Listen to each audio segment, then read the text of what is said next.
সুপ্রিয় বন্ধুগণ, আসসালামু আলাইকুম। দূরে কাছে দেশে অথবা দেশের বাইরে থেকে প্রাণপ্রিয় বন্ধুরা ঠিক এই মুহূর্তে যে যেখান থেকে বাস্তব জীবনের গল্প শোনার জন্য আমার সাথে জয়েন করেছেন আমি আপন।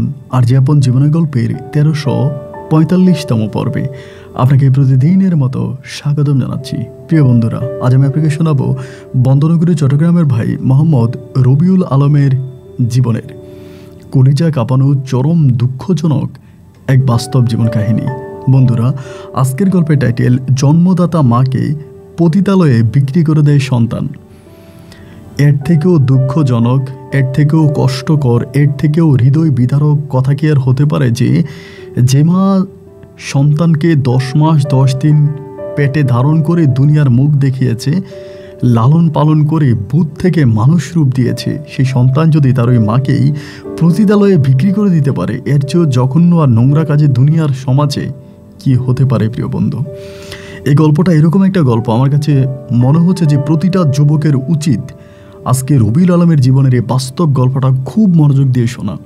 কারণ এই গল্প থেকে আপনারা অনেক কিছু শিখতে পারবেন। তাই সবাইকে অনুরোধ করবো শুরু থেকে শেষ পর্যন্ত বন্দনগরী চট্টগ্রামের ভাই রবিউল আলমের জীবনের হৃদয় বিদারক, লজ্জাজনক, করুণ, শিক্ষণীয় বাস্তব জীবনের গল্পটা আপনার প্রত্যেকে আমার মুখে শুনবেন এবং গল্প শেষে রবিউল ভাইকে আপনার মতো করে একটা মন্তব্য কমেন্ট বক্সে লিখবেন। ধন্যবাদ সবাইকে। সুপ্রিয় বন্ধুগণ, আসসালামু আলাইকুম। আমার নাম মোহাম্মদ রবিউল আলম, আমার বাড়ি বন্দনগরী চট্টগ্রাম। বন্ধুরা, আমি আমার জীবনের গল্পটা শুরু করার শুরুতে আপনাদেরকে আমার পরিবারের সম্বন্ধে জানিয়ে রাখি। আমার পরিবারে আমি আছি, আমার বাবা আছে, মা আছে, রয়েছে আমার দাদা দাদি সহ আমার কাকা ফুফি। চট্টগ্রাম শহরের বুকে আমাদের পরিবারটা ছিল এক উচ্চবিত্ত পরিবার। আমার বাবা পেশায় একজন নামকরা ব্যবসায়ী। আমি খুব ছোটোবেলা থেকে দেখে আসছিলাম আমার পরিবারটা অনেক সুখী একটা পরিবার। আমার পরিবারে কখনোই আমি তেমন কোনো অভাব অনটন দেখিনি। অনেক সুখে, শান্তি আর আরাম, ভালোবাসায় আমার শৈশবের দিনগুলো আস্তে আস্তে করে আমি পার করতেছিলাম। এরকম করতে মোটামুটি আমি প্রায় অনেকটাই বড় হয়ে যাই। আমি তখন আমার বয়স তখন প্রায় 5 থেকে 6 বছর। ওই সময়টাতে আদৌ ঠিক যতটুকু মনে আছে আমি ততটুকুই শেয়ার করি। ওই মুহূর্তটাতে আমি দেখতে পেতাম যে বেশিরভাগ সময় আমার মা ঘরের ভিতর বসে বসে দরজা আটকিয়ে ঘুমরে ঘুমরে কান্না করতো। মা কেন এইভাবে কান্না করতো এটা ঠিক বুঝতে পারতাম না।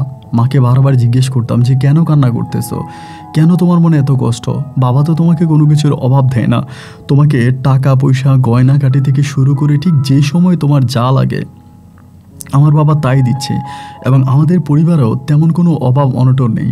এরপরেও কেন একলা একটা ঘরে বসে তুমি ঘুমরে ঘুমরে কান্না করো? আমি কি জানতে পারি?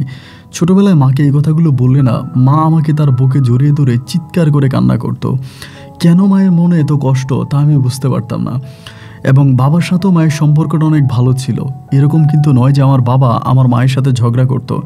আমি কোনো সময় দেখি নাই যে আমার বাবা আমার মাকে খুব জোরে একটা ধমক দিতে। আমার মা দেখতে অনেক বেশি রূপসী ছিল, আমার মায়ের চেহারা অনেক সুন্দর ছিল, কিন্তু আমার নানু বাড়ির অবস্থা খুব বেশি একটা ভালো ছিল না।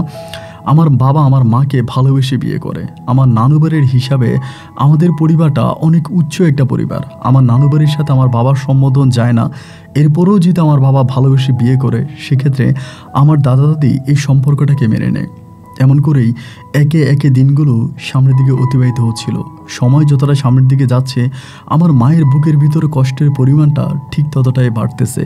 কী নিয়ে আমার মা এতটা কষ্ট পাচ্ছে এর কোনো কারণ আমি একটুখানিও বুঝতে পারি না। এমন করতে করতে একটা পর্যায়ে মা হঠাৎ করে আমাকে বলতে শুরু করে যে রবিউল, আমি যদি এই পরিবার থেকে চলে যাই, আমি যদি এই পরিবারে না থাকি, তাহলে কি তুই এই পরিবারে একা একা থাকতে পারবি না? ঠিকমতো খাওয়া দাওয়া করতে পারবি না, গোসল করতে পারবি না, স্কুলে যেতে পারবি না? আমি এই পৃথিবীতে আমার মাকে অনেক বেশি ভালোবাসি। আমার সারা গোটা দুনিয়া একদিকে, আমার মা আমার কাছে একদিকে। মা যখন আমাকে এরকম করে বলল যে তিনি আমাকে একলাই ঘরে রেখে চলে যাবে, তখন আমি চোখের পানি ধরে রাখতে পারিনি। ছোটো বয়সে আমি আমার মাকে জড়িয়ে ধরে চিৎকার করে কান্না করতে করতে বলতে শুরু করলাম, মা গো, তুমি যদি চলে যাও তাহলে তুমি আমাকে এখান থেকে নিয়ে যাও। আমার মা তখন আমাকে বলল, আমি যদি তোকে এখান থেকে নিয়ে যাই তাহলে তো আমি তোকে এত ভালো কোনো জীবন দিতে পারবো না, এত সুখে শান্তিতে আমি তোকে রাখতে পারবো না। তোর বাবা তোর জন্য স্কুল মাস্টার রেখেছে, তোকে ভালো স্কুলে পড়াশোনা করাচ্ছে, নিজেদের গাড়ি নিয়ে স্কুলে যাচ্ছিস আসতেছিস, অনেক ভালো খাবার দাবার খাচ্ছিস, কিন্তু মা তো তোকে এত ভালোভাবে রাখতে পারবো না। আমি তখন কান্না করতে করতে মাকে বললাম যে না মা, তুমি আমাকে এত ভালো করে রাখতে হবে না, আমি এত ভালো থাকতে চাই না। আমি শুধু রাতের বেলায় তোমার বুকে মাথা রেখে চুপটি করে ঘুমাতে চাই। আমি তোমার আদর, স্নেহ আর ভালোবাসা চাই। মা আমাকে বলে তোর বাবাও তো তোকে ভালোবাসবে। আমি বললাম না, বাবার ভালোবাসার থেকেও আমার তোমার ভালোবাসাটা বেশি জরুরি। আমি চাই তুমি আমাকে ভালোবাসো। এমন করেই মাকে যখন কান্না করে করে বলি, মা তখন আমাকে বলে, আচ্ছা আমি যদি এখানে এই পরিবার থেকে চলে যাই তাহলে কি তুই আম্মুর সাথে চলে যাবে? আমি বললাম হ্যাঁ, তুমি যদি এখান থেকে চলে যাও তাহলে তো আমি এখানে থাকবোই না। আর তুমি চলে গেলে আমি এখানে কেন থাকবো, কার কাছে থাকবো? তুমি যদি চলে যাও তাহলে আমিও তোমার সাথে এই পরিবার থেকে চলে যাব। আমার মা বলে, আমি যদি তোকে কোনো বস্তিতে নিয়ে রাখি তাহলে থাকতে পারবি? আমি ছোট্টবেলায় মাকে বলতেছিলাম যে বস্তি কেন, যেমন জায়গায় তুমি আমাকে রাখো আমি ঠিক তেমন জায়গায় থাকতে পারবো। এরকম করে মায়ের সাথে কথাবার্তা বলতে থাকি এবং এমন করতে করতে একদিন ঘুটঘুটে অন্ধকার রাতের বেলা আমার মা আমাকে ঘুমের মধ্যে ডাকাডাকি করতে শুরু করে। ওই দিন বাবা বাসায় ছিল না, এমনিতেও বাবা মাঝে মাঝে বাসায় থাকতো না, বাবা কোথায় জানি চলে যেত, 2 দিন 3 দিন বাবা বাসায় আসতো না। তো রাতের বেলা মা আমাকে ডাকতেছে, আমাকে বলে রবিউল, ও রবিউল উঠ।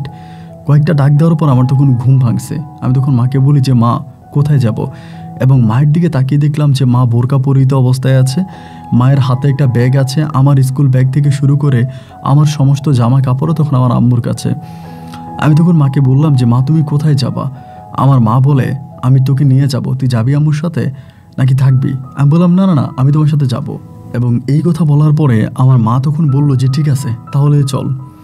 এবার আমি মায়ের সাথে বাসা থেকে বেরিয়ে গেলাম। বাসা থেকে বেরোয়ার পরে আমাদের যে সামনের গেটে দারোয়ান থাকে, সামনের গেট দিয়ে আমার মা আমাকে নিয়ে বের হলো না। আমাদের বাড়ির পিছনে আর একটা গেট আছে, ওইটা ইমার্জেন্সি গেট, মাঝে মাঝে আমরা ব্যবহার করতাম। বাড়ির পিছনের ওই গেট দিয়ে আমার মা তখন আমাকে নিয়ে বেরিয়ে যায়, এবং মা বেরিয়ে হওয়ার পরে একটা বেবি ট্যাক্সি করে মা তখন আমাকে নিয়ে চলে যায়। কত দূর চলে যায় আমি ঠিক জানি না, অনেক দূর পর্যন্ত যায়। এবং ওখানে যাওয়ার পরে আমার মা একটা বাসার মধ্যে উঠে।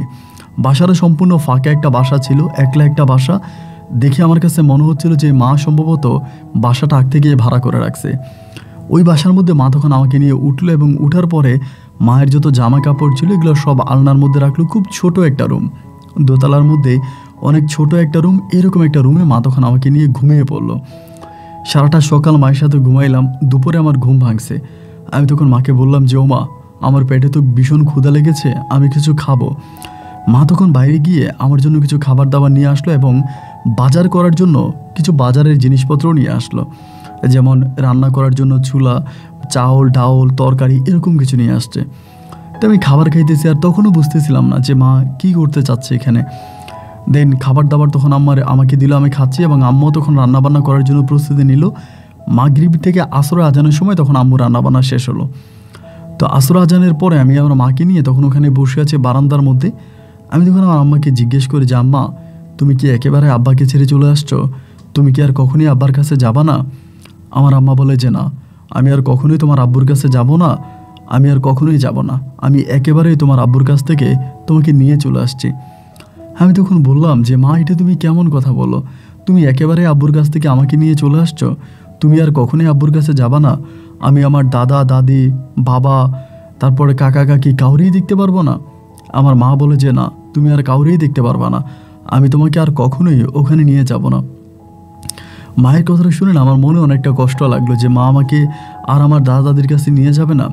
এরকম করে অনেকগুলো দিন কাটতে থাকে, এবং একটা পর্যায়ে আমি খুবই কান্নাকাটি করি মায়ের কাছে যে ও মা, আমি দাদা দাদুর কাছে যাব, আমি বাবার কাছে যাব, আর না হলে আমি নানা নানুর কাছে যাব, তুমি আমাকে কোথাও না কোথাও নিয়ে যাও। মা আমাকে তার বাপের বাড়িতেও নিয়ে যায় না, এবং আমার বাবার বাড়িতেও মা আমাকে নিয়ে যায় না। তো সেখানে আমাকে একটা স্কুলে ভর্তি করায়, আমি ওই স্কুলে পড়াশোনা করি। জানতে পারি আমার মা তখন একটা গার্মেন্টসে চাকরি করে, একটা গার্মেন্টসে চাকরি করতো, এবং গার্মেন্টসে চাকরি করে যে কয় টাকা বেতন পাইতো তা দিয়ে বাসা ভাড়া দিত, আর আমার স্কুলের খরচ চালাতো। এমন করেই আমার শৈশবের দিনগুলো তখন আস্তে আস্তে করে পার হতে থাকে। এরকম করতে করতে আমি আস্তে আস্তে করে বড় হই। আমরা যে এলাকায় ছিলাম ওই এলাকাটা অত উন্নত কোনো একটা এলাকা না, বস্তির মতোই একটা এলাকা। সেই এলাকার মধ্যে দোতলায় থাকতাম, এবং ওই এলাকারই উশৃঙ্খল ছেলেফেলেদের সাথে মিশতাম, যারা বাজে কাজ করতো, দুষ্টুমি করতো, খারাপ কাজ করতো। এই সমস্ত ছেলেদের সাথে মিশতাম, তাদের সাথে আড্ডাবাজি করতাম, এবং এভাবেই তখন আমার সময়গুলো কাটতে থাকে। আমার মা তখন আমাকে বোঝাচ্ছিল যে আমরা যেই এলাকাতে থাকি সেই এলাকার ছেলেদের সাথে না মিশার জন্য, একটু আলাদা থাকার জন্য, আলাদাভাবে বাঁচার জন্য। কিন্তু আমি আমার আম্মুর কথা শুনতাম না। আমার আম্মুর কথা আমার ভালো লাগতো না। আমি এলাকার ওই ছেলেদের সাথে মিশতাম। এমন করতে করতে আমি না আমার দাদা দাদি, আমার বাবা মা সবার মানে আমার বাবা, কাকা কাকি, তারপরে কাকিমা সবার কথাই ভুলে গেছি। কারো কথাই আসলে ঠিক তেমনটি আমার মনে নেই। আমার কারো কথাই মনে নেই, আমি সবাইকে ভুলে গেছি। সবাইকে ভুলে গিয়ে আমি তখন আমার আম্মুর সাথে ভালোভাবেই ওখানে থাকতেছি। এরকম করতে করতে আমি তখন ক্লাস 9-এ পড়ি। তো এরই মাঝে আমি আর আমার বাবার কাছে টোটালিই গেলাম না। বাবার কোনো অ্যাড্রেস, বাবার কোনো ঠিকানা, এই সমস্ত কিছুই মা আমাকে বলেনি। মাকে যদি জিজ্ঞেস করতাম যে আব্বুর ঠিকানা বলো, আব্বু কোথায় থাকে, আব্বুর অ্যাড্রেস আমাকে বলো, মা বাবার কোনো অ্যাড্রেস আমাকে বলতো না।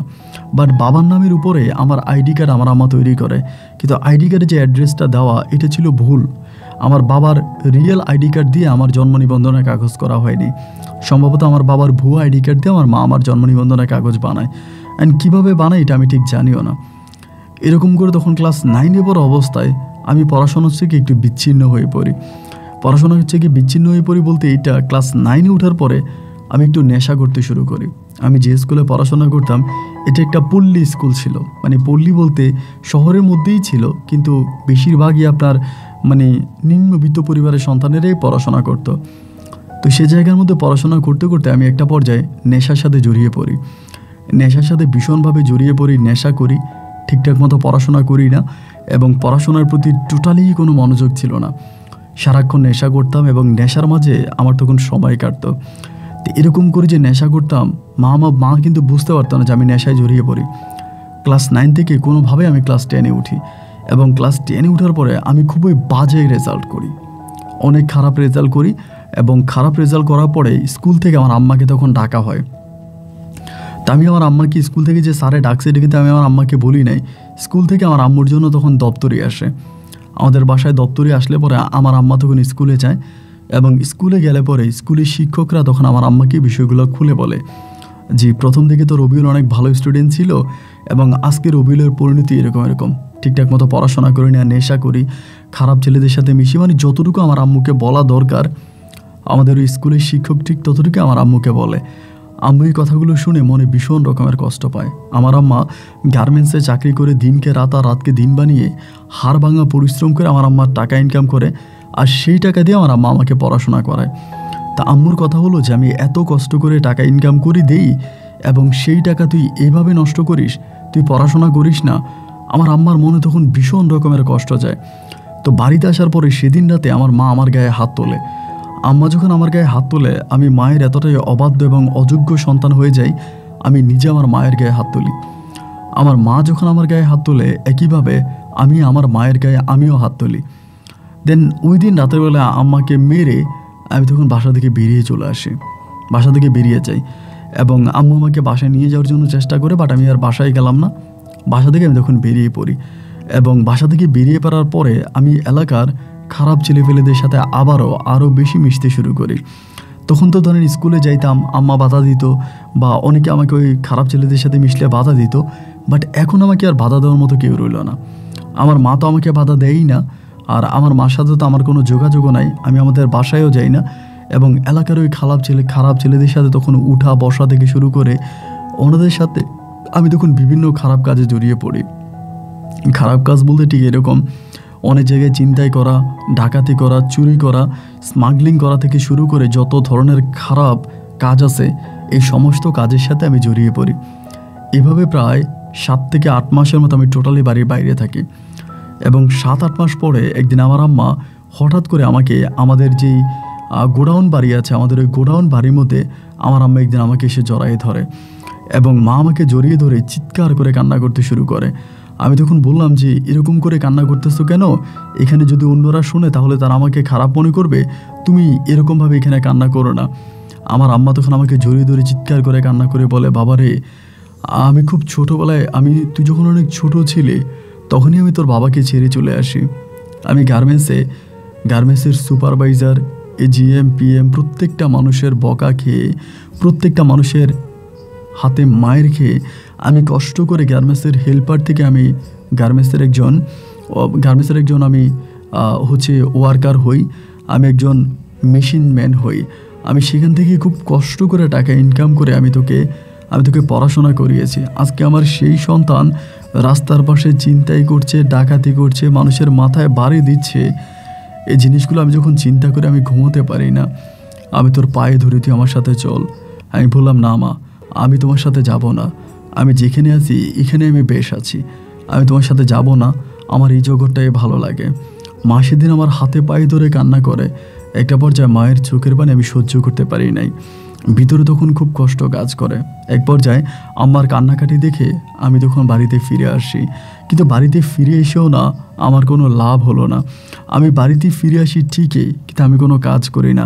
ঘরের মধ্যে এসে কোনো কাজ কামি করি না। সারাক্ষণে আমার কাছ থেকে টাকা নিয়ে, আমাকে টাকা দাও, আমি নেশা করব, টাকা না দিলে পাগল হয়ে যাই। আমার গায়ে হাত তুলি, ঘরে এটা ওইটা ভাঙাভাঙি করি এবং প্রচণ্ড রকমের আমার মাকে প্রেশার ক্রিয়েট করি যে আমাকে টাকা দেওয়াই লাগবে।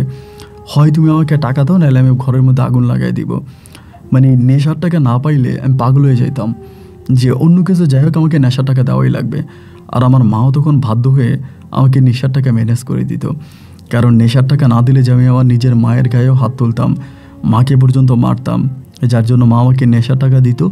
আর মায়ের ওই গার্মেন্টসে ইনকাম করা কষ্টের ওই টাকা দিয়ে আমি নেশার সাগরে ডুবে যেতাম। এবং এরকম করেই তখন আস্তে আস্তে করে বড় হতে হতে একটা পর্যায়ে আমি তখন চট্টগ্রামে, অনেকেই জানেন যারা চট্টগ্রামের মানুষ, ওখানে প্যাকেজ হতো। মানে প্যাকেজ বলতে নাট্য, মানে আপনার যে ড্যান্স হতো বিভিন্ন বিয়ের অনুষ্ঠান অথবা সাংস্কৃতিক অনুষ্ঠান বা অনেক ধরনের অনুষ্ঠানগুলোর ভিতরে নৃত্যের একটা গ্রুপ ছিল, যেটাকে আমরা ডিজে বলতাম, যে ডিজে হতো। তো এরকম প্যাকেজের মধ্যে তখন হচ্ছে মানে আমি জয়েন করি। প্রথম আমি জয়েন করি। তো আমি কিন্তু দেখতে শুনতে অনেকটা সুন্দর ছিলাম, আমি অনেকটা লম্বা ছিলাম, ফর্সা ছিলাম, মানে দেখতে অনেকটা ভালো ছিলাম। তো যার কারণে আমি আমার মাকে বললাম যে আমি ওখানে নাচ শিখবো এবং ওদের সাথে বিভিন্ন অনুষ্ঠানে যাব, ওখানে নাচবো। তো আমার আম্মা তখন আমাকে বললো যে আচ্ছা ঠিক আছে, তুই যদি এরকম করেই বলতেছিস যে তুই এটা করবি তাহলে কর। আম্মা তখন আমাকে টাকাও দেয়। আম্মার কাছ থেকে টাকা নিয়ে আমি তখন নাচ শিখি, স্কুলের মধ্যে নাচ শিখি এবং মোটামুটি আলহামদুলিল্লাহ খুব ভালোভাবে আমি নাচের প্র্যাকটিস করি এবং আমি ভালোভাবে নাচ শিখি। এবং নাচ শেখার পর আমি তখন একটা প্যাকেজের সাথে জড়িয়ে যাই, মানে মানে আপনার ড্যান্স একটা গ্রুপের সাথে জড়িয়ে যাই। ওদের সাথে আমি তখন চট্টগ্রাম সহ চট্টগ্রামের বাইরে বিভিন্ন বিয়ের অনুষ্ঠান অথবা সাংস্কৃতিক অনুষ্ঠান অথবা মুসলমানের সহ অন্য অন্য খতমান অনুষ্ঠানগুলোতে আমি তখন যাইতাম। তো ছেলে মেয়ে সবাই ছিল, ওদের সাথে আমি নাচানাচি করতাম। তখন না জীবনটা অনেকটা পরিবর্তন হয়ে গেছে। আগের মতো আর ওভাবে নেশা করি না, নেশার সাগরে ডুবে থাকি না এবং মানে একটু মোটামুটি আগের থেকেও একটু ভালো অবস্থানে তখন চলে আসি। আগে থেকে একটু ভালো অবস্থানে আসি, ঠিকঠাক মতো চলাফেরা করি, খাওয়া দাওয়া করি। আমার আম্মাও না তখন আমাকে দেখে খুব খুশি হলো, আমার আম্মারও তখন আমাকে অনেক ভালো লাগলো। এবং এরকম করতে করতে একদিন আমাদের এলাকার পাশে, মানে আমরা যে বস্তিতে থাকি ওই বস্তির পাশেই একটা বিয়ের অনুষ্ঠান হবে, মানে একটা বিয়ের অনুষ্ঠান হবে, রাতের বেলায় প্যাকেজ হবে। তো ওইখানে আমি নাচবো। তো ওই দিন আমি মাকে বললাম যে মা, তুমি আমার সাথে চলো, আমি ওই বাড়িতে যাব এবং ওখানে আমি নাচবো, একটা বিয়ের অনুষ্ঠান আছে, ওখানে আমি যাব। তো সচরাচর কিন্তু আমার মা খুব বেশি সাজে না। আমার আম্মা দেখতে কিন্তু অনেক সুন্দর ছিলেন, কিন্তু উনি অনেকটা সাজতো না বা সাজুগুজু করে আমার আম্মার পছন্দ ছিল না। কিন্তু ওই দিন আমি আমার মাকে বললাম যে মা, তুমি একটু সাজো, আমি তোমাকে রিকোয়েস্ট করে বলতেছি তুমি একটু সাজো, তুমি সাজলে আমার ভালো লাগবে, তুমি একটু সাজো। তো এরকম করে বলার পরে আমার আম্মা একটা পর্যায়ে তখন রাজি হয় এবং রাজি হওয়ার পরে তুলে রাখা কাপড়গুলোর মধ্যে একটা কাপড় আমার আম্মা পরে এবং কাপড় পরে আমার আম্মা সেদিন অনেক সুন্দর করে সাজে। বিশ্বাস করেন, আমার আম্মা যখন খুব সুন্দর করে সাজলো, আমার কাছে মনে হলো যেন দুনিয়ার সবচেয়ে সুন্দরী মেয়েটাও আমার আম্মার চেহারার কাছে ফিল হয়ে যাবে। আমি আমার মায়ের বড় সন্তান, আমার বয়স হয়েছে, মানে আমি অনেক বড় হয়ে গেছি।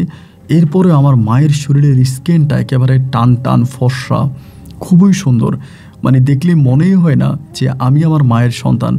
আমি যদি আমার মায়ের সাথে কোথাও যাই, কোনো জায়গায় যাই, যে কেউ যদি আমাকে দেখে কোনোভাবেই বিশ্বাস করবে না যে আমি আমার মায়ের সন্তান। মানে আমার আম্মার সাথে আমার বয়স, মানে আমি আমার আম্মার সন্তান, এটা দেখলে বোঝাই যায় না। তো যাই হোক, ওই দিন রাতের বেলায় আমি তখন ওই বিয়ের অনুষ্ঠানে আমার আম্মাকে তখন নিয়ে যাই। তো প্রথম সারিতে আমি আমার মাকে বসাই এবং বসানোর পরে আমি তখন নৃত্য করি এবং মা গো মা বলে একটা গান আছে। তো ওই গানটার সাথে মানে আপনার হাসানের একটা গান আছে, মা গো মা, ওরকম একটা গান। ওই গানটার সাথে আমি তখন আমার মাকে স্টেজে উঠাই। ও যে স্টেজ করেছিল ওখানে আমার আম্মাকে উঠাই এবং আমার আম্মাকে উঠিয়ে আমি তখন ওই গানটা গাই। তো তখন অনেক দর্শক ছিল, সবাই অনেক তালি দিল, সবাই অনেক খুশি হলো। তো যাই হোক, এরকম করে তখন রাত্র প্রায় 1টার মতো বেজে যায়, অনুষ্ঠান তখন শেষ হয়। এবং রাত 1টা বাজে অনুষ্ঠান শেষ হওয়ার পরে আমার আম্মা তখন আমাকে বললো যে আমি এখান থেকে চলে যাব, তুই আমার বাসায় দিয়ে আয়। তাই আমি বললাম যে না মা, ওদের মধ্যে থাকার জায়গা আছে, রাতের 1টা বাজে যাওয়াটা অনেক রিস্ক হয়ে যায়, কারণ অনেক টান্দাবাজ থাকে যারা চিন্তায় টিন্তায় করে, এরকম অবস্থা, তো এত রাতের বেলা যাওয়াটা ঠিক হবে না, তুমি এখানে থেকে যাও। আমার মা তখন আমারে বলতেছে যে না, আমি এখানে থাকবো না, একটা লোক আমাকে বিরক্ত করে। তাই আমি বললাম যে মা, এটা তুমি কি বললে, এই বয়সে কোনো লোক তোমাকে বিরক্ত করে, এটা তো শুনলে হাসি লাগে। আমার মা বলে না, হাসির কথা না বাবা, সত্যি কথা, একটা লোক আমাকে বিরক্ত করে এবং এই লোকটার বিরক্তের কারণে আমি এখান থেকে চলে যাব। আমি তখন বললাম কোন লোক? আমার আম্মা তখন আমাকে ইশারা দিয়ে দেখিয়ে দেয়, আমার পাশ থেকে মোটামুটি খানিকটা দূরে একটা লোক দাঁড়িয়ে আছে, ওই লোকটা অনেক বড় লোক, রাজনীতি করে, কিন্তু নেশা টেশা করে একটু খারাপ টাইপের, কেউ অনেক টাকা পয়সাওয়ালা মানুষ, অনেক বড় লোক। তা আমি আম্মারে বললাম যে কি বলো, এই লোকটা তোমার বিরক্ত করে? আমার আম্মা বলে হ্যাঁ, এই লোকটা আমার বিরক্ত করে, আমার ত্যক্ত করে। আমি তখন বললাম যে আচ্ছা ঠিক আছে, তুমি আপাতত থাকো, আমি পরে দেখতেছি। পরে আমি আম্মার জন্য ওদেরকে বলে একটা রুম ম্যানেজ করি। ওই রুমের মধ্যে আমি তখন আম্মাকে ঘুম পাড়িয়ে দিই। তা আম্মাকে ঘুম পাড়িয়ে দেওয়ার পর আমরা তখন প্যাকেজের যারা ছিলাম সবাই স্টেজের সামনে বসে আড্ডা মারতেছি। সকাল হলে আমরা সবাই চলে যাবো আর কি, আড্ডাবাজি করতেছি, মজা মাস্তি করতেছি, গান টান গাইতেছি। এমন সময়ে ওই রফিক কাকা বলে ওই লোকটা, যে আমার মাকে তখন ত্যক্ত করছিল, বিরক্ত করছিল, ওই লোকটা এসে তখন আমার ডাক দিল যে রবিউল একটু উঠে আসো। তো আমার ওকে দেখে খুব রাগ উঠছে ভাই, একে তো আমার আম্মাকে বিরক্ত করছে, আমার আম্মাকে ডিস্টার্ব করছে, এখন আবার আমারে ডাকতেছে। তারপর আমি যেহেতু ওখানে একটা ভদ্র ফ্যামিলিতে আসছি, একটা ভদ্র জায়গায় আসছি, আমি কোনো সিন ক্রিয়েট করলাম না, ঝামেলা করলাম না, আমি ওখান থেকে উঠলাম। ওঠার পরে আমি বললাম যে কী হয়েছে বলেন। আমাকে বলে তোমার সাথে একটু কথা আছে, তুমি একটু সাইডে আসো। তো সাইডে আমাকে তখন ডাক দিয়ে নিয়ে গেল। ডাক দিয়ে নিয়ে যাওয়ার পরে আমি বললাম যে ঠিক আছে বলেন কী হয়েছে। আমাকে বলে রবিউল, কিছু মনে করবো না, তোমার আমি কিছু ব্যক্তিগত প্রশ্ন করতে চাই। আমি তখন বললাম যে ব্যক্তিগত প্রশ্ন, আচ্ছা ঠিক আছে করেন না, কি ব্যক্তিগত প্রশ্ন? আমাকে বলে হলুদ জামা মানে হলুদ শাড়ি পরা যে মহিলাটা বসেছিল, যাকে তুমি মা বলে স্টেজে টেনে নিয়ে গেছিলা, ওই মহিলা কি তোমার আম্মা? এরকম করে আমাকে বলে। আমি তখন বুঝি যে শালা তো আমার আম্মাকে এতক্ষণ বিরক্ত করছে, এখন আমার আম্মার ডিটেলস আমার কাছে যাচ্ছে। আমি বললাম হ্যাঁ উনি আমার আম্মা, আপনার কোনো সন্দেহ আছে, কোনো সমস্যা আছে? বলে না, আমার কোনো সমস্যা নাই। আচ্ছা আমি তো এখানে অন্যদের সাথে কথা বললাম, আমি যতটুকু জানলাম তোমার আব্বার কাছ থেকে বহু বছর আগে তুমি যখন ছোট তখনই তোমার আম্মা তোমাকে নিয়ে পালিয়ে আসে, এরপর থেকে তোমার আম্মা আর কখনোই তোমার বাবার কাছে যায়নি, এই কথাটা কি সত্য?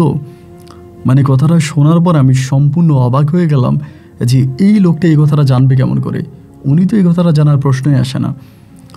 আমাদের পারিবারিক এমন সিক্রেট, এক গোপন একটা বিষয়, খুবই গোপনীয়, এইরকম গোপন একটা বিষয় এই লোকটা জানলো কীভাবে, মানে কোনো কিছুই বুঝতে পারলাম না। এরপর আমি বললাম যে এটা আপনি কিভাবে জানলেন? পরে আমাকে বলে যেভাবেই হোক জানতে পারছি, কথাটা কি সত্য?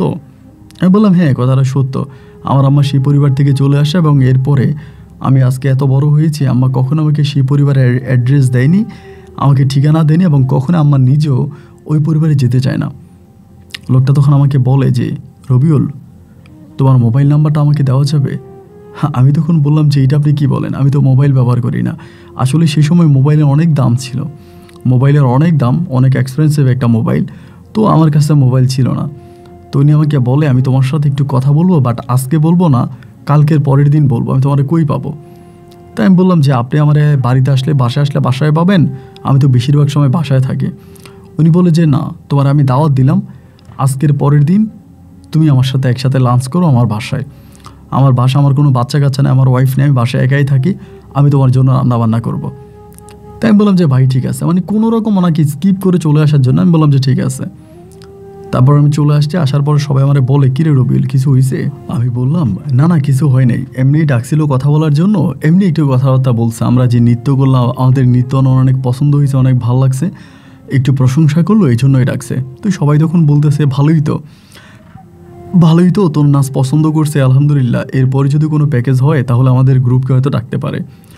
এরকম করতে করতে সকাল হয়ে গেল, এবং সকাল হয়ে যাওয়ার পরে আমি তখন মারে নিয়ে বাসায় গেলাম, মানে বাসায় বলতে আমাদের ঘরে আমি তখন আম্মাকে নিয়ে গেলাম।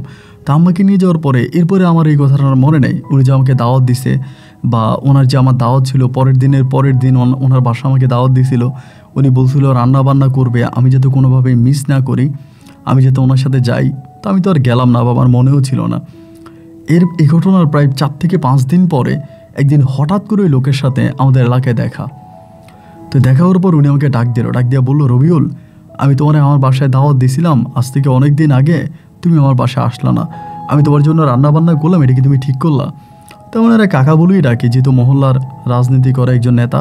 তাই আমি বললাম যে না কাকা, আসলে মনে ছিল না, তাই এই জন্য আমি যেতে পারি নাই বা আমার খেয়াল ছিল না। পরে বললাম আমার বাসায় চলো, তোমার সাথে আমার কথা আছে। তাই আমি বললাম যে কী কথা, এখানে বলেন, এখানে বললেই তো হয়। উনি আমাকে বলে যে না, এখানে বলতে যাই না, তুমি যদি আমার সাথে আমার বাসা পর্যন্ত যাও এবং আমার বাসায় গেলে আমি তোমারে বলবো।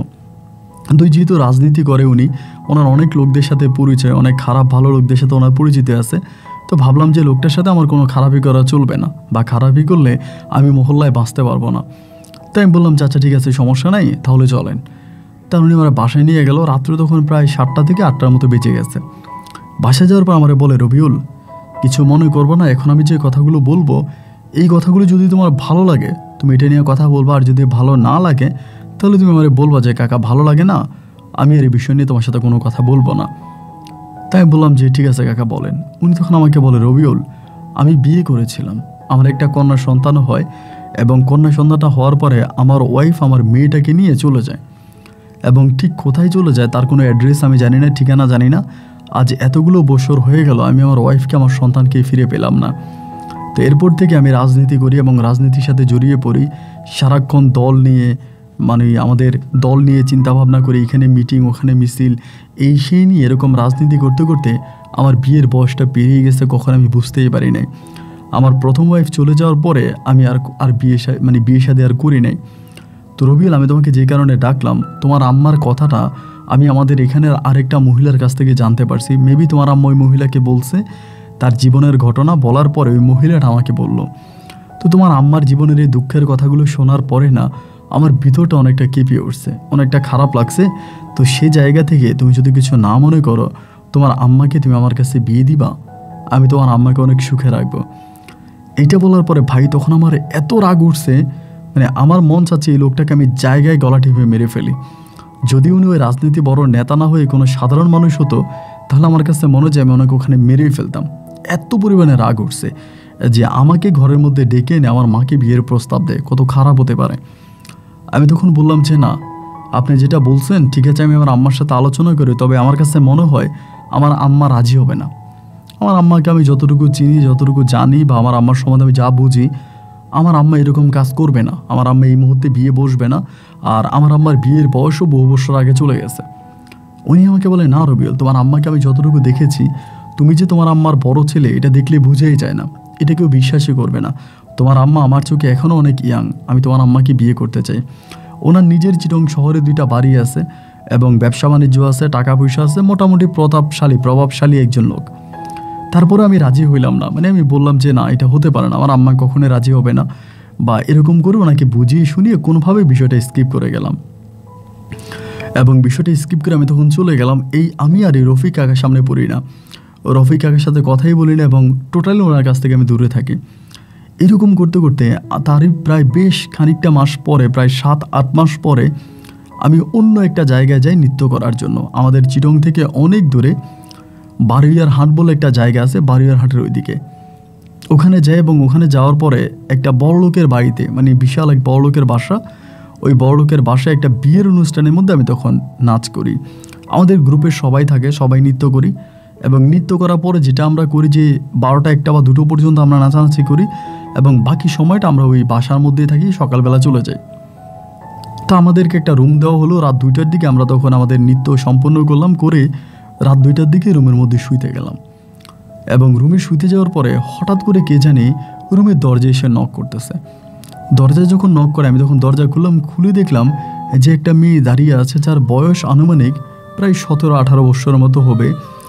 দেখতে শুনতে অনেকটা সুন্দর, লম্বা, হ্যাংলা, এবং চেহারাটা খুব ইন্ডিয়ান নায়িকাদের মতো, ফেসটা একটু লম্বা করে, বাট খুবই মায়াবী একটা চেহারা। তো যেহেতু নৃত্য করে আসছি, শরীরে অনেক টায়ার্ড, মাত্র ঘুম আসছে একটু, বাট ওই সময় এসে যখন ডাক দিলাম মেয়েটার দিকে তাকায় আসি, তাকায় থেকে বললাম যে আপু কিছু বলবেন? আমাকে বলে আপনার নাম কি রবিউল? আমি বললাম জি আমার নাম রবিউল। যখন নাম ধরলো আমি ভাবলাম যে হয়তো কেউ আমার নেওয়ার জন্য পাঠাইছে। পরে বলে ভাইয়া আপনার এখানে তো সবাই ঘুমাচ্ছে, তো এখানে কথা বলতে পারবো না, যদি একটু বাইরে আসতেন আপনার সাথে কথা বলতাম। তা আমি তখন বললাম যে আচ্ছা ঠিক আছে।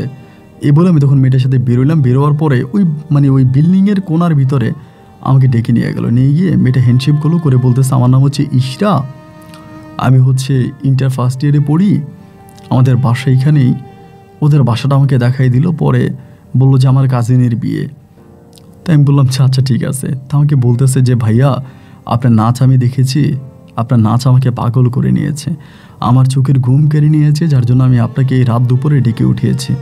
কিছু মনে না করলে একটা প্রশ্ন করতে পারি? আমি বললাম হ্যাঁ করেন। বলে ভাই আপনি বিয়ে করছেন? তা আমি না সবসময় একটু চাপা পাচ্ছিলাম, মানে এইটা আমার একটা অভ্যাস ছোটোবেলা থেকে।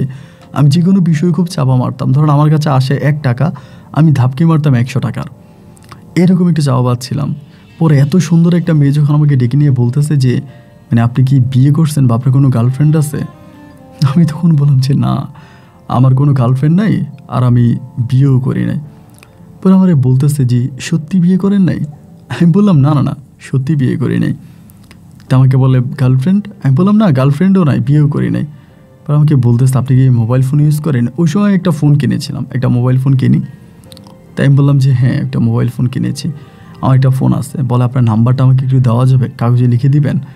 আমি তখন বললাম যে আপনি আমার নাম্বার নিয়ে কী করবেন? বলে আমার একটু দরকার আছে, যদি দেন একটু ভালো হয়। তো এরকম করে যখন বলে আমি বললাম যে আচ্ছা ঠিক আছে সমস্যা নেই।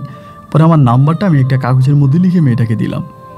এর পরের দিনে মেয়েটা তখন আমাকে ফোন দিল বিকেলবেলা, আসরে নামাজের খানিকটা পরে। আমি তখন আম্মুর সাথেই আছি, বসে আছি ওখানে। ফোন দিছে, দেওয়ার পর আমি রিসিভ করছি। পরে আমার বলতেছে রবিউল ভাই মানে একটু কি দেখা করা যায় আজকে সন্ধ্যার পরে? আমি বললাম যে হ্যাঁ করা যায়, কিন্তু আপনি কোথায়? বলে আমি চিটং শহরে আসছি। আমি শহরেই আছি। পরে শহরে আমাদের বাড়ি আছে, ওইখানে আসছি। পরে আমাকে একটা রেস্টুরেন্টের ঠিকানা দিল। আমি তখন সন্ধ্যা প্রায় 7টা থেকে 7:30টার মধ্যে ওই রেস্টুরেন্টের মধ্যে উপস্থিত হলাম। এই মেয়েটা আসলো এবং তার সাথে আরও প্রায় 4টার মতো মেয়ে ছিল, ওরা টোটাল 5 জন। পরে ওইখানে খাওয়া দাওয়া করলাম, খাওয়া দাওয়া করলাম, মানে মেয়েটা অর্ডার দিল, খাওয়া দাওয়া করলাম, আমি তখন বিল দিলাম। বিল পরিশোধ করার পরে বাকি যে 4টা মেয়ে ছিল তারা তখন চলে গেল। আর এই মেয়েটা বলতেছে যে আমি একটু পরে যাব, মানে সবাই চলে গেলে এই মেয়েটা যায় নাই। এখন না যাওয়ার পরে মেয়েটা আমাকে তখন বলতেছে যে রবিউল ভাইয়া কিছু মনে করবেন না, একটা কথা বলি, যারা মূলত প্যাকেজ করে বা নৃত্য করে নাচে, মানে এরা সম্ভবত একটু অন্যরকম ফ্যামিলির মানুষ হয়ে থাকে। মানে আপনাকে দেখে যতটুকু মনে হয়েছে মানে আপনি অনেক বড়লোক ফ্যামিলির সন্তান হবেন, মানে আপনার চেহারার মধ্যেই না একটা বড়লোকে ভাব আছে। তো আমার প্রশ্ন হচ্ছে যে আপনি এরকম একটা ফ্যামিলির মানুষ হয়েও মানে এরকম প্যাকেজ করার মতো এরকম ছোট কাজ কেন করেন? আমি তখন মেয়েটারে বললাম যে দেখো আসলে কি বলবো আর, মানে আমি তো বললাম আমি প্রথম থেকে একটু চাপা পাচ্ছিলাম। পরে আমি বললাম যে দেখো এইটা মূলত আমার একটা শখ, আমি একটা শখের বশবর্তী হয়ে এই নৃত্যের সাথে জড়িয়ে পড়েছি, কিন্তু এইটা আসলে মূলত আমার প্রফেশন না, এইটা মূলত আমার ইনকাম না। আমি জাস্ট এটা করি শুধুমাত্র মানে নিজের ভালো লাগা থেকে, মানে নিজের ভালো লাগে, সবার সাথে যাই, বিভিন্ন বিয়ের অনুষ্ঠান যাত্রার অনুষ্ঠানে যাই, ভাল লাগে, নাচানাচি করি, কিন্তু মূলত এটা আমার প্রফেশন না। পরে আমাকে বলে আপনি তাহলে কি করেন? আমি বললাম যে আমাদের বাড়ি আছে, আমার বাবা আছে, মা আছে, আমাদের নিজেদের বাড়ি আছে এবং মাসে অনেক টাকা বাড়ি ভাড়া পাই। আর আমি পড়াশোনা করতাম, বাট আমি ইন্টার পরীক্ষা দিই, মানে ইন্টার পাস করি, বাট এরপরে অনার্সে ভর্তি হই না। পড়াশোনা আমার ইদানিং ভালো লাগে না, এই জন্য পড়াশোনা করি না, মানে এটাও একটা চাপা মারি। মেয়েটা আমাকে বলে যে তাই তো আপনাকে দেখে মনে হয় যে আপনি এরকমই হবেন, শিক্ষিত মানুষ। তো ভাই আমি কি মানে আপনার সাথে রিলেশনে যেতে পারি? মানে ডিরেক্টলি কোনো কথা নেই, বার্তা নেই। তো এইরকম একটা সুন্দর মেয়ে যখন আমাকে প্রস্তাব দিল ভাই, এক কথা আমি তখন আর মানে মানা করতে পারলাম না। মানে আমি যে মানা করবো এই বিবেক তখন আর আমার আসলো না। আমি তখন সাথে সাথে রাজি হয়ে গেলাম। এরপর থেকে এই ইশরা মেয়েটার সাথে আমার একটা মিষ্টি মধুর প্রেমের সম্পর্ক শুরু হলো। প্রায় প্রতি রাতে মেয়েটা আমাকে ফোন দিত, আমি ওর সাথে কথা বলতাম, আমি কি করি, আমি কোথায় আছি, আমি ঘুমিয়েছি কিনা, আমি খেয়েছি কিনা, আমার শরীর ঠিক আছে কিনা, এই নিয়ে মেয়েটা আমাকে অনেক যত্ন করতো, অনেক টেক কেয়ার করতো। এবং এমন করতে করতে মেয়েটার সাথে আমি একদিন একটা সময় গভীর প্রেমে জড়িয়ে পড়ি। এবং এমন করতে করতে প্রায় 1.5 থেকে 2 বছর মতো আমার রিলেশনটা কন্টিনিউ থাকে। এরই মাঝে মেয়ে ইন্টারমিডিয়েট পরীক্ষা দেয় এবং ইন্টার পরীক্ষা দেওয়ার পরেই দেখা গেল যে আমরা দুজন দুজনকে অসম্ভব রকমের ভালোবাসি। তো এই পর্যায়ে মেয়েটা আমাকে বলতেছে যে রবিউল, দেখ আমার পরিবার তো অনেক রিচ একটা পরিবার, অনেক ধনী পরিবার, আর তোমার পরিবার সম্বন্ধেও যতটুকু জানতে পারছি যে তুমিও অনেক বেশি বড়লোক। তো আমি যে আমাদের রিলেশনের বিষয়টা আমার পরিবারকে জানাই, কারণ আমার পরিবার আমাকে বিয়ে দেওয়ার জন্য উঠে পড়ে লাগছে। বিভিন্ন সাইড থেকে ভালো ভালো বিয়ের প্রস্তাব আসতেছে, যে কোনো সময় হয়তো আমার আব্বা আমাকে বিয়ে দিয়ে ফেলতে পারে। যার জন্য আমি আমার আমাদের রিলেশনের বিষয়টা আমার আব্বাকে জানাই এবং আমি আমার আব্বাকে জানিয়ে বলি যে যাতে তোমরা বিয়ের প্রস্তাব দাও আমাদের পরিবারে। তো এটা বলার পর না তখন আমার ভিতরে ভয় ঢুকে গেল যে আসলে আমি আমার পরিবার সম্বন্ধে যা বলেছিলাম এই সব কিছুই তো মিথ্যে, এই সবই তো মিথ্যা। আমার ফ্যামিলি ব্যাকগ্রাউন্ড পুরোপুরিভাবেই মিথ্যে। আমি তাকে মিথ্যেটাই তার সামনে প্রেজেন্ট করেছিলাম। তো এখন আমি আর কি বলবো, এখন যে আমি বলবো বলবোটা কি? তাই আমি বললাম যে একটা কাজ করে ইসরা, একটু সময় নাও, কারণ আমার বাবা ইদানিং বিজনেসের কাজে একটু চাপে আছে। এখন হঠাৎ করে আব্বারে যদি আমি এই ধরনের কথাবার্তা বলি, আব্বা হয়তো এটা ভালোভাবে নেবে না। তা আমাকে একটু সময় দাও, হুট করে এখন এই কাজটা না করি, একটু সময় দিলে আমার জন্য ভালো হয়। ও তখন আমাকে বলে যে না, আসলে সময় দেওয়া যাবে না, পরিবার থেকে আমার জন্য বিয়ের খুবই চাপ আসতেছে। আমার পরিবার আমাকে বিয়ে দিয়ে দিবে আমি যদি ওয়েট করি। সো আমার পক্ষে আসলে ওয়েট করাটা পসিবল না। তুমি যদি আমাকে ভালোবেসেই থাকো, আমরা যদি বিয়ে করে ফেলি, তাহলে আমি চাই যে তুমি আমাদের পরিবারে বিয়ের প্রস্তাব নিয়ে আসো। তো আমি বললাম আচ্ছা ঠিক আছে, সমস্যা নাই, আমাকে একটু টাইম দাও, আমি করব। তো এভাবে টাইম দিচ্ছি, প্রায় 5 দিন 7 দিন 10 দিনের মতো কেটে গেল। একটা পর্যায়ে রেগে গেল, রেগে গিয়ে বলতেছে যে আসলে কি তুমি আমাকে বিয়ে করবা, বিয়ের প্রস্তাব দিবে আমাদের পরিবারে, নাকি বাবা মা যেখানে আমাকে বিয়ে দিচ্ছে আমি সেখানে বিয়ে করে ফেলবো? আমি তখন ওরে বললাম যে ইসরা, আমাকে জাস্ট একটা মাস সময় দাও এবং 1 মাস পরে আমি আমার বাবাকে যেভাবেই হোক রাজি করিয়ে তোমার বাড়িতে বিয়ের প্রস্তাব পাঠাবো, জাস্ট 1 মাস। তা আমাকে বলে যে আচ্ছা ঠিক আছে যাও, আমার যতই কষ্ট হোক, যেহেতু এরকম করে বলেছো, এতটা ইমোশনাল হয়ে বলেছো, আমি তোমাকে 1 মাস সময় দিলাম। কিন্তু মনে রেখো সময় কিন্তু 30 দিন, 31 দিন কিন্তু হবে না। যদি 31 দিন হয় তাহলে মনে রেখো যে 31 দিনের দিন আমি অন্য কারো বউ হয়ে যাব। আমি বললাম যে আচ্ছা ঠিক আছে, এরকম করে বইলো না, আই হোপ যে সব ঠিক হয়ে যাবে। এমন করে আমি ওর সাথে কথাবার্তা বলি এবং কথাবার্তা বলতে বলতে ভাবতেছিলাম এখন আমি কি করব। আমার যে মা, সে তো গার্মেন্টসে চাকরি করে, আমার মা একজন গার্মেন্টসের ওয়ার্কার। তা আমার মা তো আসলে গার্মেন্টসের একজন অপারেটর। তো একজন অপারেটর মহিলার সন্তান হয়ে আমি এরকম একটা বড় লোকের মেয়ের সাথে প্রেম করলাম। এখন বললাম তো মিথ্যে কথা, সবই সত্য তো কিছুই বললাম না। আর সত্যটা জানলে তো আমার সাথে প্রেম করবেও না। এত বড় লোকের একটা মেয়ে, সে কি গার্মেন্টসে চাকরি করা কোনো এক মহিলার সন্তানকে ভালোবাসবে? তো পরে ভাবলাম কি করা যায়, কি করতে পারি, কোনো কিছুই মাথায় আসতেছে না। হঠাৎ করে একটা অন্যরকম চিন্তাভাবনা তখন আমার মাথায় চলে আসে। অন্যরকম চিন্তাভাবনাটা হচ্ছে এরকম, আমি তখন ভাবতেছিলাম রফিক কাকা বলে যে লোকটা আছে, যে আমার মাকে পছন্দ করতো এবং আমার মাকে বিয়ের প্রস্তাব আমার কাছে দিয়েছিল, যদি এই লোকটার কাছে আমি আমার মাকে বিয়ে দিতে পারি, এই লোকটা যদি আমার আম্মাকে বিয়ে করে, তাহলে তো দেখা যায় যে আমি বড় লোকের ছেলে হয়ে গেলাম। রফিক কাকার অনেকগুলো বাড়ি আছে, কোনো একটা বাড়িতে আমাদেরকে থাকতে দিল এবং আমি বললাম যে আমি সেই বাড়ির মালিক। যেভাবেই হোক রফিক কাকাকে দিয়ে আমি মেয়ের পরিবারে বিয়ের প্রস্তাব পাঠাবো, যদি রফিক কাকা রাজি হয় বা যদি আমার মাকে আমি বিয়ে দিতে পারি। তা আমি তো আমার মার সাথে কথাবার্তা বললাম না বলে আমি রফিক কাকার সাথে একদিন দেখা করে আমি ওনাকে তখন বললাম বিষয়টা, যে এই ঘটনা, আমার আম্মা তো তখন রাজি হয়নি, আম্মাকে অনেক বলেছিলাম, তো এখন আম্মা রাজি হয়েছে, এখন কি আপনি আমার আম্মাকে বিয়ে করবেন? উনি তখন হাইসা উঠলো যে আজ এত বছর পরে আসলা, আচ্ছা ঠিক আছে সমস্যা নাই, আমি তো কোনো বিয়ে শাদী করি না, আগের মতোই আছি, তা তোমার আম্মা যদি রাজি থাকে তাহলে আমার কোনো সমস্যা নাই, তুমি তোমার আম্মার সাথে কথাবার্তা বলে একটা দিন তারিখ ঠিক করো, সেই দিন আমার কিছু বন্ধু বান্ধব এলাকার লোকজন নিয়ে আমি যাব, তোমার আম্মাকে বউ বানিয়ে আমি আমার রাজমহলে নিয়ে আসব। তখন আমি বললাম যে দেখেন, আমার একটা শর্ত আছে, আপনি আমার আম্মাকে বিয়ে করবেন, আমি সব কিছু ঠিকঠাক করবো, আমার কোনো আপত্তি নেই, আপনি আমার আম্মার সাথে থাকবেন বা সবই ঠিক আছে, কিন্তু দেখেন আমার একটা শর্ত আছে। উনি আমাকে বলে শর্ত? কিসের শর্ত? আমি বললাম শর্ত হচ্ছে এইটা, যে আপনি যে আমার আম্মাকে বিয়ে করবেন, আমার আম্মার সাথে থাকবেন, কিন্তু আমার একটা মেয়েকে ভালো লাগে, ওই মেয়েটা অনেক বড় লোক, আপনি মেয়ের বাবার কাছে আমার পক্ষ থেকে বিয়ের প্রস্তাব নিয়ে যাবেন। উনি আমাকে বলে এটা তো আমার জন্য কোনো বিষয়ই না, আমি যদি তোমার আম্মাকে বিয়ে করি তাহলে তো তুমি আমার সন্তান হয়ে গেল, আমার ছেলে হয়ে গেল, আমার ছেলেকে বিয়ে করানোর জন্য যেমন রাজার পরিবারে হোক না কেন, আমি সেই পরিবারে বিয়ের প্রস্তাব নিয়ে যাবো, এই নিয়ে তুমি কোনো টেনশন করো না। তুমি শুধু তোমার আম্মার সাথে আমার বিয়েটা সম্পন্ন করো।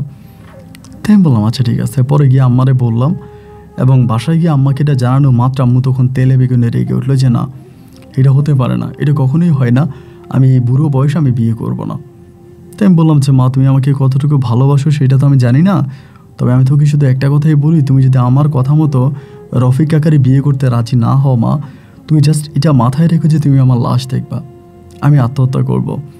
না, কোনোভাবে আম্মাকে রাজি করাইতে পারি না। আম্মা করবে না, একটা সময় খাওয়া দাওয়া বন্ধ করে দে। প্রায় 2 থেকে 3 দিন যখন খাওয়া দাওয়া করি না, চিল্লাচিল্লি করি, আম্মুর সাথে যাই, ঝামেলা করি, প্রবলেম করি, একটা পর্যায়ে আম্মা তখন অনেকটা নরম হয়ে যায় এবং আমাকে বলে যে তুই যেটা করতেছিস আমার মন কেন জানি বলতেছে এই কাজটা ভালো হচ্ছে না, এই কাজটা করাটা ঠিক হবে না। আমি তখন আমার আম্মাকে বললাম যে না, এটা অনেক সওয়াবের একটা কাজ, এটা ভালো কাজ, তুমি এটা করো। পরে আম্মাকে বুঝিয়ে শুনিয়ে রফিক কাকার সাথে আম্মাকে তখন আমি বিয়েতে রাজি করলাম এবং রাজি করানোর পরে আমি আম্মার সাথে তখন এই রফিক কাকার বিয়েটা সম্পূর্ণ করলাম। বলে এলাকার লোকজন দিয়ে বিয়ে করাই দিলাম, আমার আম্মাকে উনি নিয়ে গেল। আমার আম্মার যেদিন বিয়ে হয়ে গেল তার পরের দিনে বাসা থেকে ইশরা পালিয়ে চলে আসছে। বাসা থেকে পালিয়ে এসে আমাকে ফোন দিয়ে আমাকে বলতেছে আমি হাঁটাদারি আছি, আমি আসতেছি, আমাকে তাড়াতাড়ি রিসিভ করে নিয়ে যাও, আমার বাসায় বিয়ের দিন তারিখ ঠিক হয়ে গেছে এবং ছেলে আসছে আমাকে আংটি পরে দেওয়ার জন্য। ছেলে আমাকে আংটি পরাই দিছে এবং আংটি পরানোর পরের দিন আমার বিয়ে, মানে হাতে আসে একদিন আমাকে অ্যাডজাস্ট করে নিয়ে যাবে। আমি ঘর থেকে পালাইছি কারণ আমার রিলেশনের বিষয়টা আমার আব্বা জেনে গেছে। তা আব্বা জানার কারণে আব্বা ইমিডিয়েটলি আমাকে বিয়ে দিয়ে দিতে চাচ্ছিল, যে যার জন্য আমি বাসা থেকে পালাইছি। মানে হঠাৎ করে আমার বিয়েটা মাত্র হলো 2 দিন হলো। তাই আমি বললাম যে এখন এই মুহূর্তে তুমি পালায় চলে আসছো, আচ্ছা ঠিক আছে, প্রবলেম নাই, তুমি চলে আসো। তো মেয়ে তখন বাসা থেকে পালায় আসছে। আসার পর আমি তখন রফিক কাকারে বললাম যে আপনি আমার জন্য একটা বাসার ব্যবস্থা করেন। পর ওনার একটা বাড়ি ছিল, সেই বাড়ির মধ্যে উনি তখন আমাকে থাকতে জায়গা দিল। আমি সেই বাড়ির মধ্যে তখন ইশরানি নিয়ে উঠলাম। উঠার পরে আমি তখন আমার আব্বুরে ডাকলাম, মানে রফিক কাকারে ডাকলাম। আমার আম্মারে কিন্তু জানাই না এই বিষয়টা, আমাকে জানায়নি এবং কেন যে আম্মুকে জানানো হয়নি তা আমি নিজেও জানি না। মানে একটা সময় ভাবছিলাম যে আম্মুর বিয়ে হয়েছে মাত্র, আম্মু আম্মুর মতো করে থাকক, এখনই আমি আম্মুকে কোনো প্যারা না দিই, ঝামেলা না করি, এই জন্য আমি আর আম্মুকে তখন বললাম না বলার পরেই তখন আমি ইশরাকে বিয়ে করলাম। রফিক কাকা তখন সাক্ষী ছিল। আমি তো ওনাকে তখন বাবা করে ডাকতাম, ইশরার সামনে বাবা বলে ডাকতাম। উনিও ওনার সাথে, ইশরার সাথে খুব ভালো করে কথা বলে।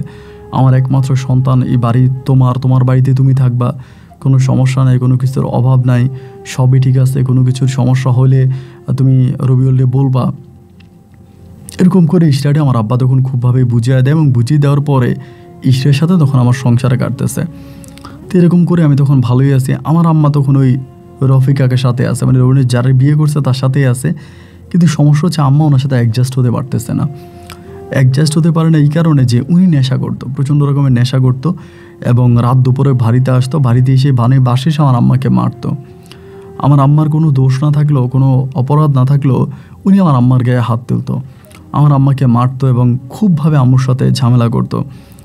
তে আমার আম্মু কান্নাকাটি করতো, আমাকে বলতো যে আমি ওনার সংসার করব না, ওনার পরিবারে আমি থাকবো না, উনি আমার গায়ে হাত তোলে, আমাকে মারে, আমি এগুলো নিতে পারি না, আমার কাছে খুব খারাপ লাগে।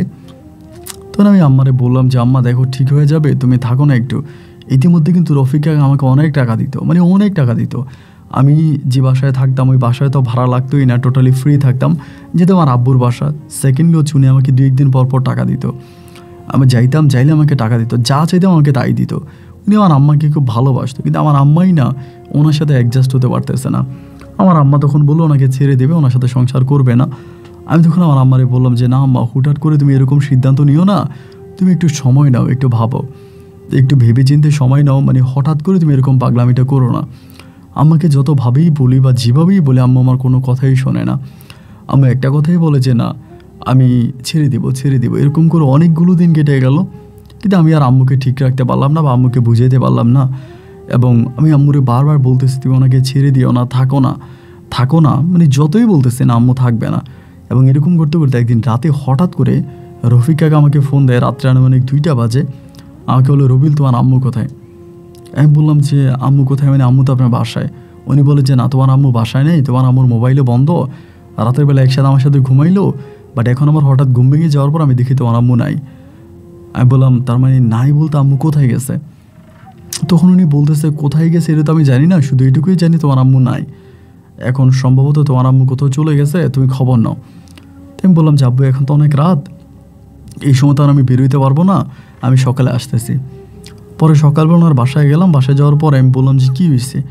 উনি আমাকে বলে কিছুই হয়নি, রাতের বেলায় তোমার আম্মুর সাথে একটু কথা কাটাকাটি হলো, ঝগড়া হলো, এবং মধ্যরাতে আমি ঘুম থেকে উঠে দেখি যে তোমার আম্মা নাই। তাই আমি বললাম যে ঠিক আছে, আম্মু আর কোথায় বা যাবে, তা আমি আম্মুকে খুঁজে বের করলাম, আপনি চিন্তা করবেন না। এদিকে ইশরারে ফোন দিলাম, ফোন দিয়ে বললাম যে আমার আব্বুর ব্যবসায় একটু সমস্যা হয়েছে, আজকে রাতে একটু আমি আমার আব্বুর সাথে থাকবো, মানে আজকে দিনটা আমি আব্বুর সাথে থাকবো, সো আমি আজকে মানে আব্বুর সাথে থাকবো, আজকে আমি বাসায় যেতে পারবো না। ও আমাকে বলে কি বলতেছো, তুমি বাসায় আসবে না? এর মাঝে কিন্তু ইশরার বাবা মা কিন্তু ইশরার সাথে আর যোগাযোগই করে না, মানে অনেকগুলো মাস হয়ে গেল ওর সাথে আমার সম্পর্ক বা বিয়ে শাদী হলো, ওর বাবা কিন্তু আর ওর কোনো খোঁজ খবর নেয়নি। যেহেতু বাসা থেকে পালায়ে চলে আসছে, বাসা থেকে ভাইয়া চলে আসছে, পরে বাবা মার কোনো খবর নেই, ও কোথায় আছে, কেমন আছে, কাকে বিয়ে করছে। ওর বাবা মা খুবই হার্ড লাইনে চলে গেছে, ওর সাথে আর কোনো যোগাযোগ রাখেনি। পরে দেখা গেল যে আমি আমার আম্মাকে খুঁজতে বেরোলাম। প্রথমত আমার আম্মুর একটা ফ্রেন্ডের বাসা আছে, মেয়ের বান্ধবীর বাসা আছে, ওইখানে গেলাম। ওইখানে আমি তখন আম্মুরে পাইলাম না। তো বিকেলবেলা আমার যে নানু বাড়ি আছে, নানু বাড়িতে গেলাম। নানু বাড়ি তখন আমার নানা নানি দুজনেই মারা গেছে, একজন মামা আছে গ্রামে থাকে, মামার কাছে গেলাম। মামার কাছে যে জানতে পারছি আসলে আমার মানে যাওয়ার আগেই ধারণা হয়েছে যে মা ওইখানে যাবে না, কারণ মামার সাথে মার সম্পর্কটা ভালো না, মা ওইখানে যাবে না, এটা আমি মানে আগ থেকেই জানি। এরপরও একটু ধারণা করে তখন গেলাম, যাওয়ার পরে জানতে পারলাম যে না, মা ওখানে যায়নি, মানে মামার বাসায় মা যায়নি। তো তাহলে মা গেল কোথায়? ওইখানে প্রায় রাত হয়ে গেছে। আমার ওই আব্বু তো আমাকে বারবার ফোন দিতে আসছে যে রবিউল, তোমার আম্মাকে পাওয়া গেছে, তোমার আম্মা কোথায় আছে, তোমার আমার অ্যাড্রেস আমাকে বলো, কই আছে। কেটে গেলো, পাইলাম না পাওয়ার পরে এরপরে আমি রাতের বেলা বাসা আসছি, ইশরার সাথে আসি, আমি খুবই চিন্তিত। ইশরা আমাকে বলে কী হয়েছে তোমার, আমাকে বলো। আমি বললাম যে বাবার ব্যবসা একটু ঝামেলা চলতেছে, তো এই জন্য বা ঠিক হয়ে যাবে, তুমি টেনশন করো না। পরের দিন সকালবেলা আমি আবারও বেরোলাম আম্মুকে খোঁজার জন্য, সারাদিন আম্মারে খুঁজলাম, আমি আর পেলাম না। তো পরে রফিক কাকারে বললাম যে আপনি টেনশন করেন না, আমি আমার মতো করে চেষ্টা চালিয়ে যাচ্ছি, যে ইনশাল্লাহ কোথাও না কোথাও আম্মুকে পাওয়া যাবে এবং আম্মুকে আমি পেয়ে যাবো, আপনি চিন্তা করেন না, এরকম করে অনেকে বুঝায়। তো বোঝানোর পরে প্রায় মাস খানিকের মতো কেটে যায়, আমি আম্মার কোনো সন্ধান পাই না, যে আম্মু কোথায় চলে গেছে এর কোনো সন্ধান পাই না। প্রায় 1 মাসের মতো কেটে যায়, এবং 1 মাস কেটে যাওয়ার পরে যখনই আমার আম্মুকে পাওয়া যায় না, আম্মুর কোনো অ্যাড্রেস আমি খুঁজে পাই না, ঠিকানা পাই না, ওই সময়টাতে রফিক কাকা তখন আমাকে টাকা দেওয়া কমিয়ে দিল। আগে যেরকম আমি টাকা চাইলেই আমাকে টাকা দিত, এবং মানে টাকা ছাড়া মানে প্রচুর টাকা দিত আমাকে, মানে টাকা চাইলেই টাকা দিত। তো একটা পর্যায়ে আমাকে টাকা দেওয়া কমিয়ে দেয়, মানে টাকা দেওয়া কমিয়ে দেয় বলতে টোটালি টাকা দেয় না, টাকা চাইতে গেলেই বকা দেয়, মানে উনি টাকা দিবে না, সোজা কথা যেটা টাকা দিবে না, টাকা চাইলেও টাকা দেয় না আমাকে। তো টাকা যেহেতু দেয় না, তখন মানে আমার ভিতরেও তখন আমি আর আগের মতো চলাফেরা করতে পারি না, ইশরার সাথে চলতে পারি না, সংসারে প্রচণ্ড রকমের অভাব দেখা দেয়। তো ইশরা আমাকে বারবার বলে যে এরকম কেন, আগে আমি 2 দিন পর নিয়ে চাইনিজে যাইতাম, এখানে ওইখানে খাইতাম, ঘুরতাম ফিরতাম, আড্ডাবাজি করতাম, মজা মাস্তি করতাম, তো এখন আমি হঠাৎ করে ওভাবে চলতে পারি না, মানে আমার কাছে টাকা পয়সা একেবারেই কম, টাকা পয়সা টোটালি নাই, খুব অভাবে পড়ে গেছে। তো আমাকে বারবার বলে যে মানে তুমি টাকা পাচ্ছ না কেন, বা এটা করতেছো না কেন, ওইটা করতেছো না কেন, এগুলোর জন্য আমাকে বারবার বলে, কিন্তু আমি তো কোনো কিছু করতে পারি না। এর প্রায় মাস দেড়েক পরেই তখন এই রফিক কাকা তখন আমাকে বলে আমি বাড়িটা বিক্রি করে দিব। যে বাড়িতে আমি থাকতাম, উনি বলো যে ওই বাড়িটা উনি বিক্রি করে দিবে, বাড়িতে উনি আর মানে আমি আর থাকতে পারবো না, বাড়িটা আমাকে চেঞ্জ করতে হবে। মানে তখন আমার অবস্থাটা এতটাই খারাপ হয়ে গেল যে আমি আসলে আমার বউ নিয়ে কই যাব, কই উঠবো, কই থাকবো, এর কোনো ব্যাখ্যা বা এর কোনো কিছু আমি খুঁজে পাই না যে আমি কোথায় যাব। আর চারদিকে তখন আমি প্রচুর অন্ধকার দেখতে পাচ্ছি, আমি কোনো আলো দেখতে পাচ্ছি না, আমি টোটালি কোনো আলো দেখতে পাচ্ছি না, যে এখন আমি কি করব বলেন, মানে করবোটা কি, আমি কোথায় যাব, মানে কোন দিকে মাথা নাড়বো বা কোথায় আমি কি করব, কিছুই বুঝতে পারি না। পরিশেষে আমি চিন্তা করলাম যে আর যাই হোক, যেটাই হোক, দেখি না অন্য কোনো কিছু করা যায় কিনা। তাই আমি বললাম যে আব্বু অন্তত 2-1 মাস এই বাসার মধ্যে আমি থাকি। তো উনি আমার বলে যে না, আবার এর মাঝে আরেকটা কাজ হয়েছে, উনি কিন্তু বিয়ে করে ফেলছে। এই রফিক কাকা তখন যেহেতু আমার আম্মুকে উনি পায় না, আমার আম্মুর প্রতি উনি অনেক ইমোশনাল ছিল, হঠাৎ করে আমার আম্মু ওনাকে ছেড়ে চলে গেছে, এই শোকটা উনি নিতে পারে নাই। তারপরে উনি ইমিডিয়েটলি আরেকটা বিয়ে করে ফেলে, নেশা করা মানুষ তো সহ্য করতে পারে না, আরেকটা বিয়ে করে ফেলে, অন্য জায়গায় আরেকটা বিয়ে করে। পরে আমি বললাম যে আপনি কয়েকটা দিনের জন্য যেখানে বিক্রি করবেন বাড়িটা, ওনাকে বলেন আমি কয়েকটা দিন থাকি, যেহেতু আমার আম্মুকে এখনও পাওয়া যাচ্ছে না। এরকম করতে করতে অনেক দিন পরে তখন আমি আমার আম্মুর সন্ধান পাই, আম্মুর সন্ধান পাই বলতে আমার আম্মু তখন কী করছে, এই গার্মেন্টস মানে যে গার্মেন্টসে চাকরি করতো ওইখান থেকে ট্রান্সফার হয়ে নতুন করে একটা গার্মেন্টসে চলে গেছে, ওই গার্মেন্টস আমার আম্মা তখন আছে, জায়গাটার নাম অক্সিজেন মোড়ের ওইখানে আমার আম্মা থাকে। আমি তখন ওই ঠিকানাটা পাইছি। ঠিকানাটা পাওয়ার পরে সেই ঠিকানা আমি তখন আম্মারে গিয়ে ধরছি। ধরার পরে আমি আম্মুরে বললাম যে আম্মা, এটা তুমি কী করলা? এত বড় লোকের একটা লোকের কাছে তোমার বিয়ে দিলাম, ওনার নিজেদের এতগুলো বাড়ি আছে, তো তুমি কী করলা বা কী কারণে তুমি এটা করলা? তুমি কি এটা ঠিক করলা? আমার আম্মা তখন আমার কাঁদতে কাঁদতে বলতেছে, তোরা একটা কথা জিজ্ঞেস করবো? আমি বললাম, হ্যাঁ করো, সমস্যা কি? মা আমাকে বলে, আমি তোর প্রথম বাবাকে কেন ছেড়ে চলে আসছি তুই কি জানিস? আমি বললাম, কেন ছেড়ে চলে আসছো তা তো জানি না, তুমি তো ভালোই ছিলা, এরপরে কেন আসলা? আমার আম্মা বলে যে তোর বাবা তোর চাচার সাথে, তার চাচা, আমার আব্বার চাচা, আমার আম্মার চাচা শ্বশুর, আমার আম্মার চাচা শ্বশুরের সাথে নাকি আমার আম্মাকে শুইতে বাধ্য করতো। আমার আম্মা বলে যে তোর বাবা তোর চাচা তোর দাদার সাথে আমাকে শুইতে বলতো, তা আমি শুইতাম না। আমি বলছি যে না, আমি এটা করতে পারবো না। এবং এই নিয়ে শেষ পর্যন্ত আমি তোর বাবার সংসার করতে পারি নাই। শুধু তাই নয়, তোর বাবা আমাকে বিভিন্ন জায়গায় দিতে চাইছিল, তার বন্ধু বান্ধবের কাছে পর্যন্ত আমাকে দিতে চাইছিল রাত কাটানোর জন্য। আমি তোর আব্বার ওই বাজে প্রস্তাবে রাজি হই নাই। আর তোর আব্বার বাজে প্রস্তাবে রাজি না হওয়ার কারণে আমি তোর আব্বার সংসার থেকে চলে আসি। এবং শেষ পর্যন্ত যে রফিক নামের যে লোকটার হাতে তুই আমাকে তুলে দিয়েছিস স্ত্রী বলে, উনি আমাকে কোনোদিনই স্ত্রী মর্যাদা দেয়নি। তুই শুনলে অবাক হয়ে যাবি, ওনার সাথে আমার যে কাবিনটা হয়েছে এই কাবিনটাও ছিল ভুয়া। উনি উকিলকে টাকা দিয়ে একটা ভুয়া কাবিন করছে, যাতে আমি ওনার কোনো সয় সম্পত্তির মালিক না হই। উনি আমাকে একটা বেশ্যার মতো করে রেখেছে। শুধু তাই নয়, আমার সাথে উনি যেটা করেছে আমি সেগুলো ভাষায় প্রকাশ করতে পারবো না। আমার বলার মতো কোনো ভাষা নাই, আমি বলতে পারবো না। তবে শেষ পর্যন্ত আমি শুধু নিজের জীবন বাঁচানোর জন্য ওখান থেকে পালিয়ে আসছি। যদি ওখান থেকে আমি শেষ পর্যন্ত পালিয়ে না আসতাম, তাহলে হয়তো আমি মারা পড়তাম। আমি তখন বললাম যে মা, এখন তুমি এটা কী বলতেছ আমাকে, তুমি ওনার সাথে চলো। এরপরেও আমি এতটাই অপদার্থ সন্তান ছিলাম যে আমার আম্মাকে বললাম যে তুমি চলো, উনি যাই করছে যেটাই করছে তুমি ওনার সাথে থাকবা। আমার আম্মা বলেছে না, আমার জীবন থাকতে আমি আর কখনোই ওই লোকের কাছে যাব না, আমি মরে গেলেও যাব না। আমার আম্মার ওই লোকের কাছে গেল না, এবং না যাওয়ার পরে যেটা দেখা গেল যে একটা পর্যায়ে আমাকে বাসাটাই ছেড়ে দিতে হলো। বাসাটা ছেড়ে দিলাম। বাসাটা ছেড়ে দেওয়ার পরে নতুন একটা বাসায় উঠছি। এদিক দিয়ে ইশরা আমার সাথে থাকতে চায় না, প্রচণ্ড রকমের অভাব। আমি প্রতি মাসে ওর পিছনে 20 থেকে 30 হাজার টাকা খরচ করতাম। এখন দেখা যায় যে 2-3 হাজার টাকাও খরচ করতে পারি না, আগের মতো করে শপিং করে দিতে পারি না, রেস্টুরেন্টে খাওয়াইতে পারি না, ভালো ভরণ পোষণ দিতে পারি না, ওর সাথে এনজয় করতে পারি না, টাকা উড়াইতে পারি না, যার জন্য আমার সাথে আর থাকতে রাজি না। ও আমাকে বলে যে না, আমি থাকবো না, আমাকে ছেড়ে দেওয়ার মতো একটা মন মানসিকতা চলে আসছে। আমি ইশরাকে এতটাই ভালোবাসতাম যে ইশরা একদিকে, আমার সারা পৃথিবী একদিকে। পরে ভাবলাম যে ইশরাকে পেতে হলে আমাকে কিছু না কিছু একটা করতে হবে। ইশরাকে আমার কাছে ধরে রাখতে হলে আমাকে কোনো না কোনো একটা পথ অবলম্বন করতে হবে। এরকম করে খুব ভালো একটা চিন্তা ভাবনা তখন আমার মাথায় আসে। আমি আমাদের এলাকাতে একটা বিজনেস দাঁড়া করাতে যাচ্ছিলাম, একটা মোবাইলের দোকান। একটা ভাইয়ের কাছ থেকে একটা মোবাইলের দোকান কিনবো। চিন্তা করলাম যে এই মোবাইলের দোকানটা যদিও কিনতে পারি, এই দোকানটা যদি আমি চালাই, তা যেই টাকা পাবো তা দিয়ে ইশরার সাথে আমি ভালোই চলতে পারবো। ইশরা আর এগুলো জানবে না যে আমার মায়ের বিষয়, বাবার বিষয়গুলো কোনো কিছু জানতে পারবে না। তো দোকানটা নিতে ওই সময় প্রায় আপনার 10 লাখ টাকার মতো লাগে।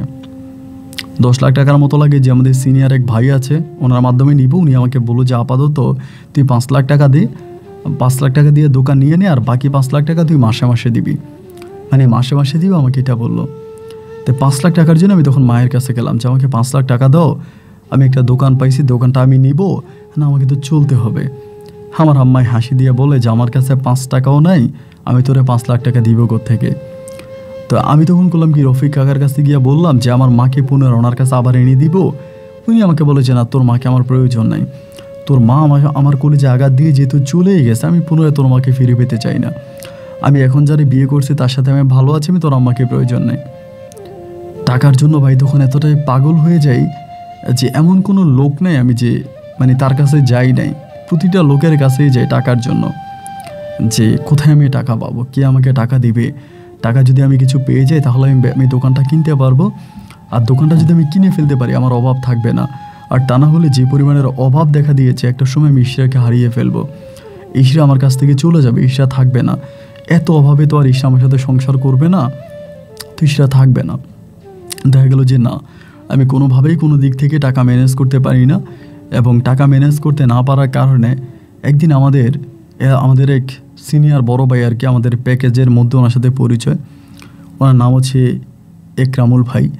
তো একরামুল ভাই একদিন আমাদের বলতেছে যে একটা কাজ কর, পুরোপুরি তো টাকা দিতে আর পারবো না, এত টাকা তো আর দেওয়া সম্ভব না, তোরে আমি 50,000 টাকা ম্যানেজ করে দিব, একটা অনুষ্ঠানের মধ্যে তোর বউকে নিয়ে আয়, এবং তোর বউকে নিয়ে আসলে পরে তোর বউকে নেশার ওষুধ খাওয়াই দিব, এবং নেশার ওষুধ খাওয়াই দিলে তোর বউ ঘুমিয়ে যাবে, গেলে পরে 2-1 লোক তোর বউয়ের কাছে পাঠাবো, তোরে আমি এত টাকা ম্যানেজ করে দিব। মানে কিছু সামান্য কিছু টাকার কথা বলে। আমি তখন আরে বললাম যে ভাই, এটা আমি জীবনেও পারবো না, এটা আমার দ্বারা সম্ভব না। তো উনি আমাকে বলে যে না, এছাড়া তো আমার কাছে আর কোনো পথ খোলা নাই। তা আমি তো ওর জন্যই এত কিছু করতেছি, আমি ওরে কীভাবে দিয়ে টাকা ইনকাম করব। তো এর কয়েকদিন পরেই লোক আমারে আবারও ফোন দিল, ওই ভাইটা আমারে ফোন দিল, একরামুল ভাই ফোন দিয়ে বলতেছে যে রবিউল, তোমার তো প্যাকেজ করো, বিভিন্ন মেয়েদের সাথে পরিচয় আমিও করি, তোমার যদি কোনো গার্লফ্রেন্ড মেয়ে থাকে তাহলে সাপ্লাই দিতে পারো, আমার কিছু মেয়ে লাগবে, মোটামুটি মেয়ে যদি সুন্দর হয় তাহলে 5 লাখ করে দিব, আর যদি বয়স্ক হয় দেখতে দেখতে সুন্দর হলেও সমস্যা নেই। এটা বলার পরে হঠাৎ করে আমার মায়ের কথা আমার তখন মাথায় চলে আসছে। আমার মা তো দেখতে অনেক সুন্দর। আমি তখন বললাম যে ঠিক আছে, কালকে একটা ছবি নিয়ে আসবো। এর পরের দিন যখন একরামুল ভাইয়ের সাথে আমার দেখা হয়, আমি তখন আমার মায়ের একটা ছবি একরামুল ভাইয়ের হাতে দিলাম যে দেখেন তো এই মহিলাটাকে পছন্দ হয় কিনা। তুমি কিন্তু আমার আম্মাকে চিনতো না। পরে দেখে মনে হয় যে একটু বয়স হয়েছে, কিন্তু ফিগারটা ঠিক আছে। যদি এরকম মহিলা হয় আমার কোনো সমস্যা নাই, 5-এর মধ্যে দিয়ে দিব। আমি বললাম 5 লাখ হইলে দিবেন তো? উনি বলে হ্যাঁ, এটা যেরকম মহিলা 5 লাখ দেওয়া যায়, দিব 5 লাখ। আমি বললাম ভাই ঠিক আছে, যদি 5 লাখ টাকা দেন তাহলে আমি রাজি আছি। এই কথা বলার পরে আমি তখন আমার আম্মারে গিয়া বললাম যে আম্মা, একটা দাওয়াত আছে, দাওয়াতে যাবো, তুমি একটু ভালো করে সাজো। তো আমার আম্মা বলে তুই এমনি অভাবে আসিস, চলতে পারিস না, আমারে বলিস আমি গার্মেন্টসে চাকরি করে যা ইনকাম করি সবই তোরে দিয়ে দিই, এখন হঠাৎ করে বলতেছিস কোন অনুষ্ঠানে? আচ্ছা ঠিক আছে, আমার তো ভালো কাপড় চোপড় নেই, এরপরও যতটুকু আছে অতটুকু পরে আমি যাবো তোর সাথে। বৃহস্পতিবার ছিল, বৃহস্পতিবার রাতের বেলা আমি তখন আমার আম্মাকে নিয়ে রওনা দিলাম। রওনা দেওয়ার পরে যে হোটেলে ওনারা অ্যাড্রেস দিল, ওই হোটেলে আমি আমার মাকে নিয়ে গেলাম।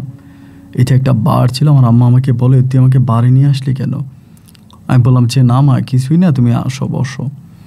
মারা ওইখানে বসাই দিলাম। বসাই দেওয়ার পরে আমি তখন একরামুল ভাইয়ের সাথে কথা বললাম। একরামুল ভাই আমাকে তখন চেক দিল, আমাকে 5 লক্ষ টাকার চেক দিল, যদি চেকটা নিয়ে যাবি, চেকটা ভাঙাবি, আর আমি এটা করবো। আমি তখনও বলি না একরামুল ভাইকে, যিনি আমার মা। পরে একরামুল ভাইয়ের কাছ থেকে চেকটা নিলাম। চেকটা নেওয়ার পরে আমি আর আম্মুর সাথে কোনো যোগাযোগ করলাম না, আর ওরাও আম্মুর কাছে কোনো মোবাইল ফোন টোন রাখলো না। পরের দিন আমি তখন চেক ভাঙাইতে গেলাম। তো চেক ভাঙাইতে যাওয়ার পরে চেকটা ভাঙাইলাম, আমি চেকের টাকাটাও পাইলাম। যে লোকের নামে অ্যাকাউন্ট ছিল, ম্যানেজার অ্যাকাউন্টের মালিককে ফোন করে এবং তিনিও বলে যে হ্যাঁ এটা অ্যাপ্রুভ, আমার চেকটা পাস করে আমি 5 লাখ টাকা উঠাই। ওঠানোর 2 দিন পরে আমি তখন দোকানটা নেই, যে দোকানের কথা বলেন ওই দোকানটা নেই। তো আমি তখন দোকানটা চালাইতেছি। তো প্রথম দিকে তো দোকান চালাইতেছি, ওভাবে দোকান চলে না। ধরেন আপনার প্রতি মাসে যা ইনকাম করি তার বেশিরভাগই ধরেন আপনার দোকান ভাড়ায় চলে যায়, অথবা যে আমার 5 লাখ টাকার যে একটা লোন আছে ওই লোনটা পরিশোধ করা লাগে। এভাবে 1-1.5 মাসের মতো কেটে গেল। 1-1.5 মাস কেটে গেল। একে তো দোকানের টেনশন, দ্বিতীয়ত মাকে বিক্রি করে ফেলেছি, এবং এদিক দিয়ে ইশরারি নিয়ে খুব কষ্টে আছি। ইশরার অভাব চাহিদা বাড়তেই আছে। আজকে বলে আমার এটা লাগবে, কালকে বলে এটা লাগবে, এই দাও ওই দাও, মানে বারবারও লাগবে খালি লাগালাগির মধ্যেই আছে। যাই হোক, এরকম করতে করতে একটা পর্যায়ে ইশরা কীভাবে জানি বুঝে যায় যে আমার একটা দোকান আছে, আমি একটা দোকান চালাই। তো ইশরা কিন্তু আমার মায়ের বিষয়ে জানতো না, আমার পারিবারিক মানে অন্য বিষয়গুলো কিছুই জানতো না। একদিন হঠাৎ করে দোকানে আসে, এসে আমাকে বলে এটা তোমার আব্বুর বিজনেস? তুমি বললা তোমার আব্বা এক্সপোর্ট ইম্পোর্টের বিজনেস করে, তুমি কোটিপতির ছেলে, কই তোমার আব্বা? বিয়ের সময় একবার তোমার আব্বাকে দেখলাম, এরপরে আর কখনোই তোমার আব্বাকে দেখলাম না, আর তুমি এখন সামান্য একটা মোবাইল দোকান চালাও। আমি তখন বললাম যে দেখো, এই ব্যবসাটা আমার নিজের ব্যবসা। ও আমাকে বলে ছি, আমাকে ধোকা দিয়েছো, আমাকে বলেছো যে তুমি বড় লোকের ছেলে, তোমার আব্বার নিজের 2-3টা বাড়ি আছে, তুমি তোমার আব্বার ব্যবসা বাণিজ্য দেখাশোনা করো। আমি আগ থেকে না সন্দেহ করছিলাম যে তুমি 3rd ক্লাস কোনো ফ্যামিলির ছেলে হবা। আজকে দেখেই গেলাম যে তুমি সামান্য একটা মোবাইল দোকানদার, আমার মতো ইশরা একটা সামান্য মোবাইল দোকানদারের সাথে সংসার করবে। শুধু এটুকুই বললো। এবং এরপরে ভাই এটা যেদিন ও দেখলো বা জানলো, এর পরের দিনে ওর বাবার বাড়িতেও চলে গেছে। যে বাবার কাছেও কোরআন শরীফ মাথায় নিয়ে বলেছে কখনোই বাবার বাড়িতে যাবে না, বাবার চেহারা দেখবে না, সে তার বাবার কাছে চলে গেছে। বাবার কাছে চলে যাওয়ার পরে ওর বাবার কাছে চলে গেল, চলে গিয়ে মোবাইল ফোন টোন বন্ধ করে দিল এবং ওর বাবাকে দিয়ে আমার নামে অনেকগুলো মামলা করাই দিল। এবং মামলা যখন করাই দিল আমি তখন আর দোকান চালাইতে পারি না, দোকান বন্ধ করে আমি তখন বেরিয়ে গেছি। তো দোকানের সালামিটা যে লোকটাকে দিয়েছিলাম, ওনারে বললাম যে আমার টাকাটা ফিরিয়ে দেওয়ার জন্য, যে দোকানটা উনি অন্য কোথাও বিক্রি করে দেখ, আমার টাকার জন্য আমাকে দিয়ে দে। ওই লোক আমারে বলতেছে যে না, আমি আপনার টাকা আপনাকে রিটার্ন করতে পারবো না, উল্টা আপনি আমাকে 5 লাখ টাকা দিতে হবে। তা আমি 5 লাখ টাকা এই লোককে কোত্থেকে দেবো বলেন? আমার তো আর ওই সাধ্য বা সামর্থ্য নেই। তো আমি যে 5 লাখ টাকা দিয়ে দোকানটা নিচ্ছিলাম, ওই 5 লাখ টাকা আমার তখন মায়ের পথে চলে গেল। এবং মায়ের পথে চলে যাওয়ার পরে আমি তখন খুব নিঃস্ব হয়ে গেলাম এবং প্রতিটা মুহূর্তে আমার তখন আমার মায়ের কথা মনে পড়তেছিল যে আমার মা আমার জন্য এত কিছু করলো, মা আমার জন্য এত ত্যাগ স্বীকার করলো, এত কিছু করলো, আর আমি সেই মাকেই কিনা আমি বিক্রি করে দিলাম। হঠাৎ করে মায়ের প্রতি আমার ইমোশন বাড়তে শুরু করলো। আমি একটা পর্যায়ে ওই একরামুল ভাইয়ের কাছে গেলাম এবং একরামুল ভাই কিন্তু জানতো না যে এইটা আমার মা। একরামুল ভাইয়ের কাছে গিয়ে বললাম যে ভাই রে, আসলে যে মহিলাটা আপনাকে আমি দিয়েছিলাম, এই মহিলাটা আমার মা ছিল। যে কোনো কারণে পড়ে, যে কোনো ঝামেলায় পড়ে আমি আমার মাকে এই পথে এনে বিক্রি করে দিয়েছি। আমি আমার মাকে ফিরে পেতে চাই। উনি আমাকে বলে, তুই তোর মাকে বিক্রি করে দিয়েছিস? তুই তোর মাকে পতিতালয়ে বিক্রি করেছিস, আবার সেই মাকে ফিরে পাওয়ার জন্য আমার কাছে এসে আকুতি করছিস? আরে তোর মতো সন্তান তো জাহান্নামের সর্বশেষ জায়গাটা তোর জায়গায় হবে না। তুই তো খুব খারাপ রে। আমি তখন বললাম যে ভাই, অন্যায় করে ফেলেছি, অপরাধ করে ফেলেছি, এখন আমি আমার মাকে ফিরে পেতে চাই। মায়ের পা ধরে মায়ের কাছে ক্ষমা চেতে চাই। ভাই আপনি আমার মাকে আমার কাছে এনে দেন। উনি আমাকে বলে, রবিউল, যা করার তা করে ফেলেছিস, তোর মাকে এই পথ থেকে তুই আর ফিরিয়ে নিতে পারবি না। তোর মায়ের কোনো পথ থেকে তুই আর তোর মাকে ফিরিয়ে নিতে পারবি না, এখান থেকে চলে যা। আমি বললাম ভাই আমি ভুল করছি ভাই, আপনি আমার মাকে আমার কাছে দিয়ে যান। এভাবে 1 দিন 2 দিন 3 দিন যখন প্রতিনিয়ত ওনার কাছে যাইতাম, উনি তখন কাকে জানি বিষয়টা জানিয়ে দেয় যে আমি আমার জন্মদাতা মাকে পতিতালয়ে বিক্রি করে দেই। বলার পরে ইনারা কয়েকজন মিলে আমাকে একদিন প্রচণ্ড রকমের মারে, এত মারার পরে আমি বারবার একরামুল ভাইয়ের কাছে যাইতাম আমার মায়ের ঠিকানাটা দেওয়ার জন্য। থাক না আমার মা পতিতালয়ে, তাতে কী হয়েছে, এরপরও যাতে মায়ের চেহারাটা একটাবার দেখতে পাই। প্রায় 2 থেকে 3 বছরের মতো আমি একরামুল ভাইয়ের পিছনে ঘুরতে থাকি, কিন্তু আমি আর আমার মাকে খুঁজে পাই না। আমার মায়ের কোনো দেখা আমি পাই না। একটা পর্যায়ে একরামুল ভাই দেশের বাইরে চলে যায় এবং দেশের বাইরে চলে যাওয়ার পরে একরামুল ভাইয়ের সাথে আমার আর কোনো যোগাযোগ হয়নি। কিন্তু এখনও প্রতিটা রাত বাসার ছাদে বসে আকাশের দিকে তাকিয়ে, চাঁদতারার দিকে তাকিয়ে বারবার মাকে ফিল করতে থাকি। যে মা আমাকে 10 মাস 10 দিন গর্ভে ধরেছে, আমার বাবার সাথে যুদ্ধ করে রাতের ওই ঘুটঘুটে অন্ধকারে আমাকে নিয়ে আমার মা পালিয়ে এসেছে। গার্মেন্টসের হেল্পার থেকে অপারেটর হয়েছে, অপারেটর হয়ে দিনকে রাত আর রাতকে দিন বানিয়ে টিফিন বক্স হাতে নিয়ে এত পরিশ্রম করে আমাকে মানুষের মতো মানুষ গড়ার স্বপ্ন নিয়ে আমার মা একটি স্কুলে আমাকে ভর্তি করায়। সেই স্কুলে ক্লাস 9 থেকে 10-এ ওঠার পরে আমি নেশার সাথে জড়িয়ে পড়ি। একটা পর্যায়ে সেই স্কুলও আমি ছেড়ে দিই।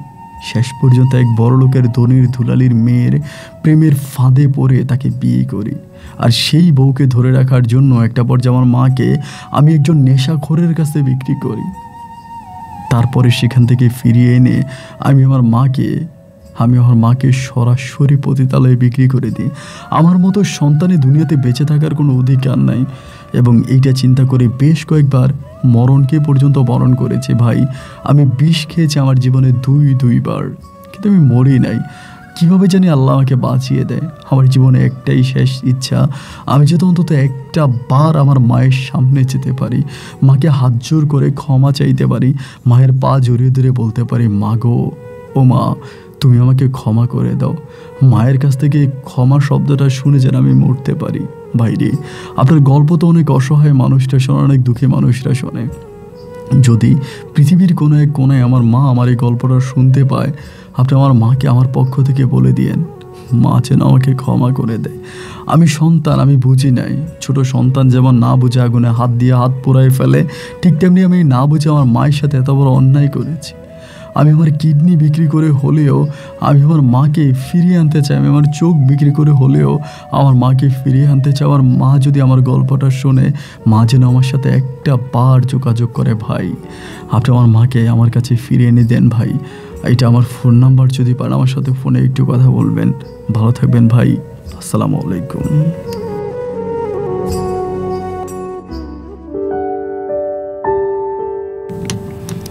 কি বলবেন বলেন? এরাও তো মানুষ।